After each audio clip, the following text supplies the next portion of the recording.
السلام علیکم۔ ڈے 2 میں آپ لوگوں کو خوش آمدید۔ سورہ بقرہ ہم آج شروع کر رہے ہیں اللہ کے اذن سے، اور اسٹریٹ اوے چلتے ہیں آیت نمبر 2 پہ۔ اللہ تعالیٰ فرما رہے ہیں کہ ذالک الکتاب لا ریب فیہ ھدی للمتقین، کہ وہ کتاب جس میں کوئی شک ہی نہیں ہے۔ اب یہیں رک جاتے ہیں۔ لا ریبہ کا جو فریز ہے نا عربک میں، اس کا مطلب جو جس طرح کی یہ گرامیٹیکل کنسٹرکشن ہے، اس کا مطلب سمپل سا یہ ہوتا ہے کہ اس میں کوئی شک ہے ہی نہیں سرے سے۔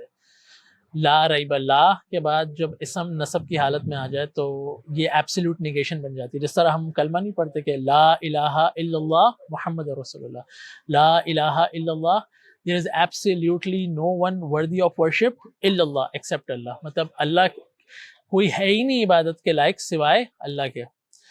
تو اس آیت کا آغاز بھی اللہ تعالیٰ ایسے کر رہے ہیں کہ اس کتاب میں کوئی شک ہی نہیں ہے۔ کیا شک نہیں ہے؟ کہ یہ اللہ تعالیٰ کی طرف سے۔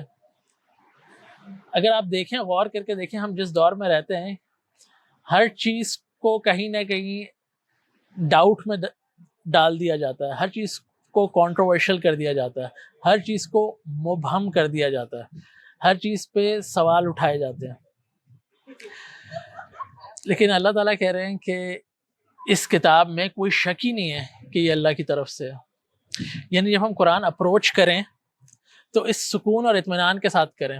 میں دن بھر کا تھکا ہارا ہوں، اس انسرٹن دنیا میں ایک دن گزار کے، ایک انسرٹن انوائرمنٹس میں، اسپیشلی اب آج کل کے حالات میں کووڈ-19 اور اتنا کچھ سب کچھ ہو رہا ہے، لوگوں کی جابس خطرے میں ہیں، معاشی بحران، وہ سب چیزیں اپنی جگہ، سب چیزیں چل رہی ہیں، اتنی انسرٹنٹی ہے، اتنے سب لوگوں کو ایک شک کی حالت میں۔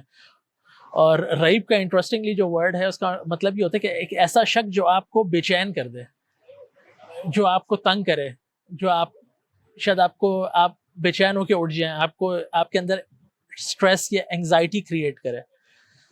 تو اللہ تعالیٰ کہہ رہے ہیں یہ ایک ایسی کتاب ہے کہ تم تھکے ہارے آؤ، اور دنیا سے تنگ آ کے کہ ہر چیز تو کنٹروورشل ہے، ہر چیز میں تو سوال اٹھے ہوئے ہیں، ہر چیز میں لوگ کہتے ہیں پتہ نہیں یہ گرے ایریا یار۔ تو جب آپ اس آیت کو آ کے پڑھیں تو آپ کو دل میں ایک شاید سکون ملے کہ یار ایٹ لاسٹ کہیں کچھ سرٹینٹی، کوئی ایسی بات ہو رہی ہے کہ لا ریبہ فی، جس میں کوئی شک ہی نہیں ہے۔ تو میرا اور آپ کا جو رویہ ہے، یا تو ہم اس کتاب کو جب اپروچ کریں تو ہم اس مائنڈ سیٹ کے ساتھ کریں کہ اس میں کوئی شک ہی نہیں ہے، یا اس کے اسٹوڈنٹ بن کے اس پہ غور کر کے اس کو پڑھتے پڑھتے اس حالت میں پہنچ جائیں کہ ہم کہنے لگیں واقعی اس میں کوئی شک نہیں ہے، یہ اللہ کی طرف سے ہے۔ تو یہ اتنی امپورٹنٹ بات ہے کہ اس میں کوئی شک ہی نہیں ہے۔ اس کا دوسرا ترجمہ کچھ مفسر کرتے ہیں کہ اس کو آگے کے پارٹ کے ساتھ ملا لیں کہ ذالک الکتاب لا ریب فیہ ھدی للمتقین، کہ اس کتاب میں کوئی شک ہی نہیں ہے کہ یہ ہدایت والی کتاب ہے، یہ گائیڈنس دیتی ہے، یہ بتاتی ہے کہ کرنا کیا ہے انسان کو۔ لیکن کس کو دیتی ہے ہدایت؟ للمتقین، متقیوں کو صرف۔ اب یہ متقی کیا ہے؟ میں نے، اگر آپ کو یاد ہو، رمضان کا جو پہلا جو ویڈیو تھا جس میں ہم نے رمضان کے گولز وغیرہ سیٹ کی تھے، اس پہ میں نے ایک آیت آپ کے سامنے رکھی تھی کہ شہر رمضان الذی انزل فیہ القرآن ھدی للناس۔ وہاں پہ اللہ تعالیٰ کہہ رہے ہیں ھدی للناس۔ سورہ بقرہ، وہ بھی سورہ بقرہ ہی ہے، لیکن سورہ بقرہ کے شروع میں اللہ تعالیٰ کہہ رہے ہیں کہ للمتقین، ھدی للمتقین۔ کیسے ریکنسائل کریں گے اس کو؟ سمپل سا فارمولا ہے۔ اللہ تعالیٰ کہہ رہے ہیں یہ کتاب آئی سب کے لیے، یہ سب کے لیے آئی ہے، لیکن فائدہ اس سے صرف متقی اٹھا سکے گا، باقیوں کا کوئی کچھ چیز سمجھ نہیں آئے گی۔ یعنی اس کو آپ ایسا سمجھیں کہ اگر ایک ٹیچر آ رہا ہے کلاس میں پڑھانے کے لیے، تو وہ پڑھانے ساری کلاس کو پڑھانے کے لیے آ رہا ہے، لیکن پاس وہ اسٹوڈنٹس ہوں گے جو کہ توجہ دیں گے، جو کہ ٹیچر کی بات مانیں گے، جو کہ ایگری کریں گے جو ٹیچر جو ہمیں گائیڈ کر رہا ہے ہمیں اس کی گائیڈنس فالو کرنی ہے۔ لیکن کچھ اسٹوڈنٹس ایسے ہوں گے جو بولیں گے اب یار دیکھی جائے گی، چھوڑو۔ تو وہ کلاس میں بیٹھے ہوں گے، سن کے بھی کچھ نہیں سن رہے ہوں گے، دیکھ کے بھی ان کو کچھ نظر نہیں آ رہا ہوگا۔ صحیح ہے؟ تو انہی کے بارے میں آگے چل کے قرآن کہتا ہے کہ سمون بکمن امیون، کہ مطلب سب چیزیں سامنے ہو رہی ہے لیکن وہ دیکھ ہی نہیں پا رہے، کیونکہ وہ انٹرسٹڈ ہی نہیں ہے. سو یہ سارا آرگیومنٹ ہے قرآن کا. تو اس بک سے ہدایت صرف اور صرف متقیوں کو ملے گی.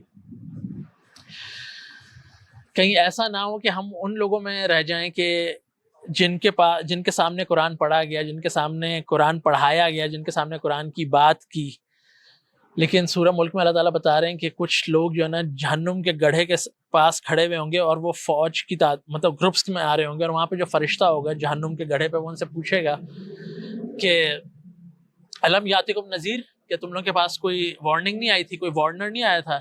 تو کہیں گے بلا بلا، بالکل آیا تھا، بالکل آیا تھا، ہم بالکل قرآن پڑھا گیا تھا، کوئی آیا تھا ہمیں بتانے کے لیے، ہم نے یہ بات سنی تھی. تو اور پچھتاوے کی حالت میں اللہ تعالیٰ کہہ رہے ہیں کہ ان کی زبان سے ایک جملہ نکلے گا. وہ جملہ کیا ہوگا کہ بھئی وہ آیا تو تھا لیکن ہم نے ان کو جھٹلا دیا. اور پچھتاوے کی حالت میں جو جملہ ہے وہ یہ کہ وہ کہیں گے کہ لو کننا نسمع او نعقل ما کننا فی اصحاب السعیر، کہ کاش ہم سن لیتے یا غور کر لیتے تو یہاں نہیں آتے. تو کہنے کا مقصد یہ ہے کہ جب تک اللہ تعالیٰ ہمیں زندہ رکھیں گے نا اس دنیا میں، ہم تک میسج پہنچے گا کہیں نہ کہیں سے. کچھ میسج ہمارے اندر بھی ہے، وہ ہم آگے جا کے انشاءاللہ بات کریں گے، اور کچھ میسج باہر سے آ رہا ہے ایکسٹرنلی قرآن کی فارم میں. تو کانسٹنٹلی انسان کے اندر کچھ چل رہا ہے، اور اگر انسان اس کو توجہ نہیں دے گا تو اس کتاب کا، اس میسج کا کوئی فائدہ نہیں ہوگا. تو اللہ تعالیٰ کہہ رہے ہیں کہ یہ کتاب صرف اور صرف متقیوں کو ہدایت دے گی، باقی سب کے لیے ایسی ہوگی، ایک کتاب ہوگی، لوگ بولیں گے ابے کتابی باتیں ہیں، لوگ دنیا میں اپنا ٹائم گزار کے چلے جائیں گے. تو یہ جو متقی ہے اس کی کیا صفات ہیں، یہ بھی اللہ تعالیٰ نے سورہ بقرہ میں ہی بیان کی ہیں. تو ہم اس کو انشاءاللہ نیکسٹ ویڈیو میں ڈسکس کریں گے، کیونکہ بہت امپورٹنٹ ہے، کیونکہ سارا قرآن ہی متقیوں سے مخاطب ہے. اگر میں اور آپ چاہتے ہیں اسپیشلی اس رمضان کے قرآن سے فائدہ اٹھائیں تو ہمیں انشور کرنا پڑے گا کہ یہ ساری چیزیں ہم کر رہے ہیں کہ نہیں کر رہے. اور اگر ہمیں لگ رہا ہے کہ ہم نہیں کر رہے تو ہمیں وہ بھی پتہ لگ جائے گا کہ اچھا یہ والی چیزیں جو ہم اگر کر لیں تو متقی بن جائیں گے اور کچھ فائدہ ہو جائے گا باذن اللہ. تو یہ بہت امپورٹنٹ ہے. انشاءاللہ ہم اس کو نیکسٹ ویڈیو میں تھوڑا سا ایکسپلور کریں گے. آپ کی سماعتوں کا شکریہ. Zia Khan signing off. السلام علیکم.